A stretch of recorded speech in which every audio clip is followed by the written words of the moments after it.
కదలకుండా పట్టుకోండి, ఒకసారి కదలకుండా పట్టుకోండి. ఎక్కుతుంది కదలకుండా పట్టుకోండి, కదలకుండా, కొంచెం కదలొద్దు, టైట్గా పట్టుకోండి.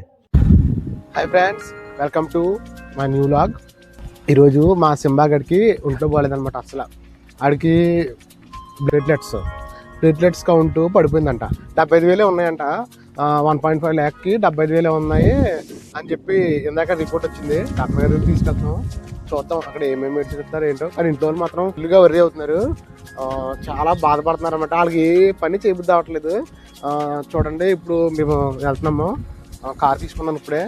జస్ట్ ఆయన ఎక్కించాను, అని చూపిస్తాను చూడండి, లోపల ఉన్నాడు. జస్ట్ ఆయన ఇప్పుడు ఎక్కించాను. అసలు కారు కూడా ఎక్కలేకపోయాడు. వీడియో తీయడానికి నాకు అవకాశం లేక తీయలేకపోయింది అనమాట. చూపిస్తాను చూడండి గైస్. ఫ్రెండ్స్ చూడండి, ఇదిగోండి సింబా చూసారా. కాడికి నాకు పెద్దగా పడదు, బట్ ఏంటంటే ఇదిగో చూడు సింబా, హాయ్ చెప్పు. చూడండి గైస్, ఈ సింబా మాట వింటలేదు అసలు. కొంచెం అగ్రెసివ్గా అవుతున్నాడు. అందుకని మేడం గారు మాస్క్ పెట్టించారు. సెలైన్ పెట్టడానికి చాలా టైం తీసుకున్నాడు. అది సూది దొరకట్లేదు అనమాట నరానికి. అందుకని చాలా ఇబ్బంది పడుతున్నాడు. ఇక కాలు కదలకుండా పట్టుకుంటే కానీ వాడు మాట వింటలేదు. కాలు కదిలితే మాత్రం ఖచ్చితంగా సెలైన్ కదిలిపోద్దని అలా పట్టుకుని ఉన్నాం టైట్గా. అప్పుడే గంట నుంచి ఆ సెలైన్ ఎక్కిస్తున్నాం. సెకండ్ సెలైన్ అనమాట అది. ఇప్పుడు ఏమన్నా చెప్పు డాక్టర్ ఏమన్నా చెప్పాను. ఏం ప్రాబ్లం లేదు, రేపు ఒక రోజు సెలైన్ పెడితే సరిపోతుంది. లేదంటే ఇంకా సెలైన్ 3 to 4 days పెట్టాలి, మెడిసిన్స్ కంటిన్యూ చేయాలన్నారు. ఇప్పుడు వీడికి వచ్చిన కంప్లైంట్ ఏంటి? Tick fever. అంటే అది అలాంటిది మనుషుల ప్రకారం డెంగ్యూ మనకు ఎలాగో వాటికి టిక్ ఫీవర్ అలాగో. అంటే అంటే డెంగ్యూ వచ్చినప్పుడు ఎలాగైతే వేపాకులు అది ఉంటది మేడం జ్యూస్ పట్టించాలి. ఇప్పుడు ఇమీడియట్ గా ఫుడ్ లో పడిపోతే రేపు నుంచి పెట్టేమని అన్నారు, అంతేనా? ఇప్పుడు తిన్నా గానీ ఫుడ్ పెట్టేయాలి.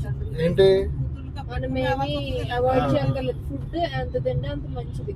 ఓకే, ఫుడ్ తింటే మాత్రం ఖచ్చితంగా రిజల్ట్ వెంటనే కనిపిస్తుంది.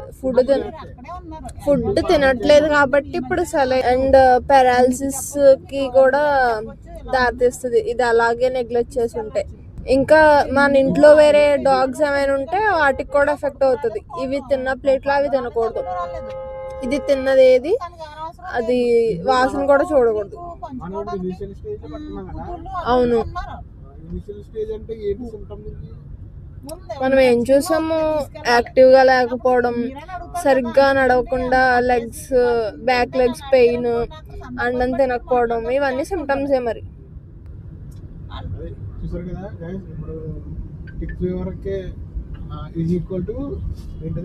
ఫీవర్ అలాగే ప్లేట్లెట్స్ పడిపోతాయి.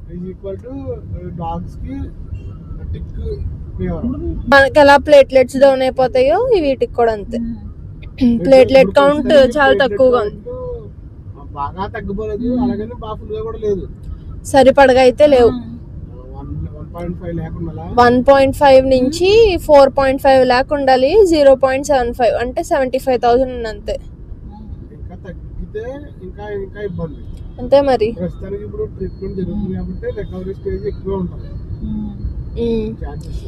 ఎర్లీగా కనిపించింది కాబట్టి ఓకే, పర్లే. అది ఈ వేళ బ్లాగ్ దీంతో ఎండ్ అవుతుంది. ప్రజెంట్ మాత్రం పడుకున్నాడు.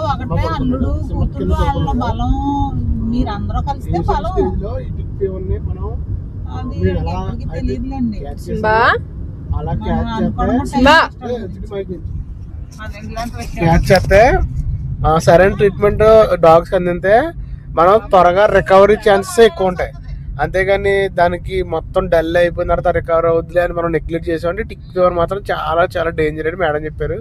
వీడియో తీయడానికి అవకాశం లేదు, కానీ వీడియో తీయడానికి అవకాశం ఉంటే ఖచ్చితంగా వీడియో తీద్దును మేడం చెప్పిన ట్రీట్మెంట్ అంతా. ఎందుకంటే వీడు మొత్తం కదిలిపోతున్నాడు అనమాట. మనం ఎంతమంది నలుగురు పట్టుకున్నాం కదా, నలుగురు పట్టుకున్నాము. నలుగురిని కూడా ఆడు కదిపేస్తున్నాడు, హ్యాండిల్ చేయలేపు అనమాట. అందుకని వీడియో తీయడానికి కూడా మాకు అవ్వలేదు, అవకాశమే లేకుండా పోయింది. గైస్ చూడండి, మీకు ఎవరికైనా డాగ్స్ ఉంటే మాత్రం సరైన ట్రీట్మెంట్ సరైన టైంలో ఈ టిక్ ఫీవర్ తీసుకోకపోతే చాలా ఇబ్బంది పడతాం. Be careful. Stay tune SP vlogs.